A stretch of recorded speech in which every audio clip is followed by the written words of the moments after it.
¿Qué son las traqueidas y qué son las tráqueas? Las traqueidas van a ser células alargadas cuyas extremidades están alargadas y forman una punta muy alargada, como se ve aquí, que se llama bisel. Estas células no tienen perforaciones, sino que son únicamente unos adelgazamientos de la membrana que se ven como si fueran puntos. A esto nos referimos con puntuaciones. Pero recuerden, es importante que las células como tal no están perforadas. Una vez que llegan a cierto punto de su desarrollo, que tienen cierta diferenciación, cierta madurez, estas células, su parte protoplástica muere, o sea, la parte viva de la célula, la parte del citoplasma con todos sus organelos es lo que muere. Entonces nos quedamos con la pared celular, que es la parte dura constituida por lignina.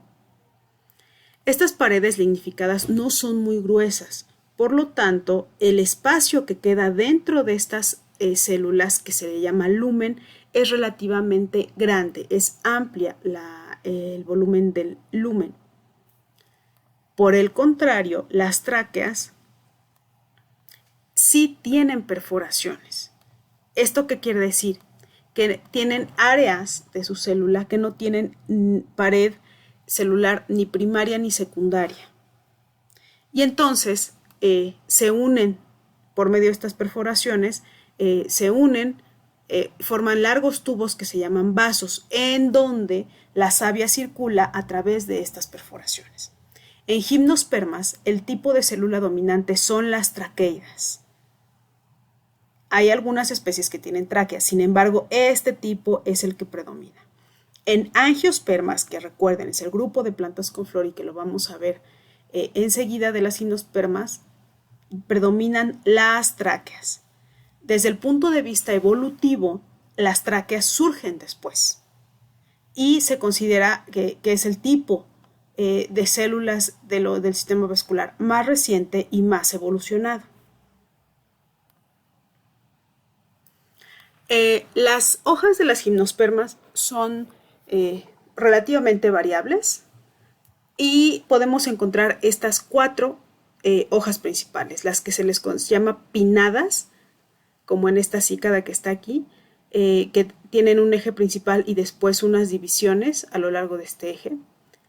También las hay flaveladas, características de Ginkgo biloba, que son como abanicos.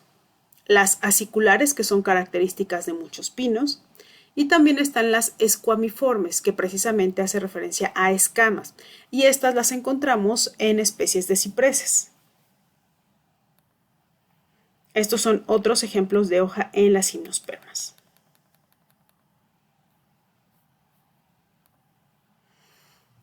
En las gimnospermas, los conos o estructuras reproductivos siempre van a ser de tipo unisexual, o sea, un cono va a ser o masculino o va a ser femenino. Pueden estar en la misma planta o en plantas diferentes, pero la estructura en sí va a tener únicamente un sexo. No tienen perianto, es decir, no tienen ni sépalos ni tépalos, por lo tanto no son flores. Hago este señalamiento porque mucha literatura, incluso este esquema que está aquí, que por supuesto es de la red, a veces a las estructuras se les llama flores. Sin embargo, botánicamente es un término incorrecto usar flores para gimnospermas, porque por definición las plantas con flor son las angiospermas, entonces no son flores. Estas unidades, estas estructuras reproductivas, generalmente se reúnen en inflorescencias que se llaman conos o estróbilos. Y como les había dicho, hay conos masculinos y hay conos femeninos.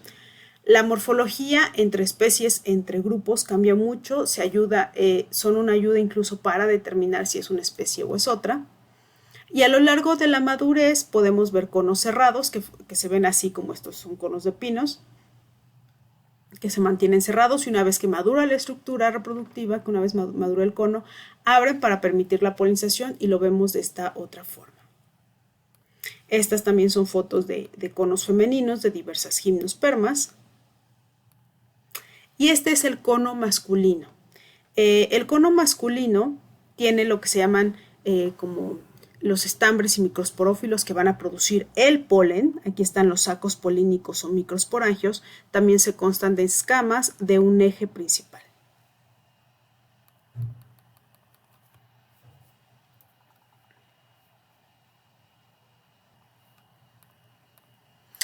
La semilla. Las gimnospermas es el primer grupo de plantas que presenta semilla. La morfología cambia mucho. En algunas, como el caso de muchos pinos, la semilla es alada. La semilla se encuentra aquí, en la parte final, y después se genera también una estructura que se denomina ala. Y esta es una adaptación a la dispersión por viento. Esto no ocurre en todas las semillas, sin embargo, bueno, lo pongo aquí para ejemplificar. La plántula. La plántula es una forma básica de una gimnosperma. Esto se presenta en casi todas ellas. Este es el ejemplo de una plántula de pino, que ya tiene sus hojas aciculares, tiene un tallo que se va elongando cada vez más, y está la raíz, el sistema radicular. Recuerden que esta raíz en las gimnospermas deriva directamente del embrión. Este eje principal se deriva del embrión, se le llama raíz pivotante, y por supuesto que puede tener raíces laterales. Sin embargo, el sistema se basa en este eje. No van a tener raíces laterales o secundarias tan gruesas y tan importantes como va a ser su raíz primaria. Si yo comparo, para que se dé una idea de cuáles son las diferencias principales entre gimnospermas y angiospermas, podemos entender a las gimnospermas como plantas con óvulos sobre carpelos abiertos donde no hay ovario. En las angiospermas, por su parte, los óvulos están encerrados en un ovario, y para acceder a ellos se requieren de estructuras como estilo y estigma, que vamos a revisar más adelante. Otras diferencias son que las gimnospermas tienen conos siempre unisexuales, mientras que en angiospermas las flores, aparte de ser unisexuales, ya pueden ser también hermafroditas. En gimnospermas la polinización ocurre de manera directa sobre el micrópilo del óvulo, mientras que en angiospermas la polinización es indirecta, pues requiere del crecimiento del tubo de polen por el estilo y el estigma. La fecundación es simple en gimnospermas, mientras que en angiospermas es doble. El embrión consta de 2 hasta 15 cotiledones. Recuerden que los cotiledones son las hojas jóvenes de un embrión, mientras que en angiospermas constan de 1 o 2 cotiledones, que da origen a 2 grupos muy grandes de angiospermas, que son las mono y las dicotiledones. Las gimnospermas son generalmente plantas leñosas. Hay muy pocas plantas herbáceas. Casi siempre estamos hablando de árboles. Estas 820 especies están constituidas en su mayoría por plantas leñosas. Por su parte, las angiospermas tienen plantas leñosas, pero también tienen una súper amplia diversidad del hábito herbáceo. El xilema tiene traqueidas, las células imperforadas, mientras que en angiospermas, aparte de traqueidas, ya se encuentran tráqueas. Células, recuerden que se encuentran con perforaciones sobre las que circula la savia. La diversidad en cuanto al número de especies de las gimnospermas puede no ser tan amplia como otros grupos. Recuerden, 820 especies de gimnospermas contra 350,000 de angiospermas, pues es un orden de magnitud diferente. Sin embargo, las gimnospermas tienen una importancia económica y por supuesto ecológica muy grande. Piensen en los bosques de pino. Hay ecosistemas completos que se basan en la presencia de gimnospermas.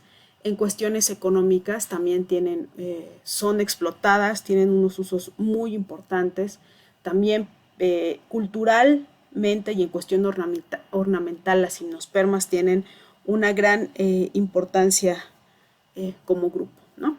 Aun cuando hay algunas plantas muy poco conocidas, las van a ver en la presentación que les voy a enviar.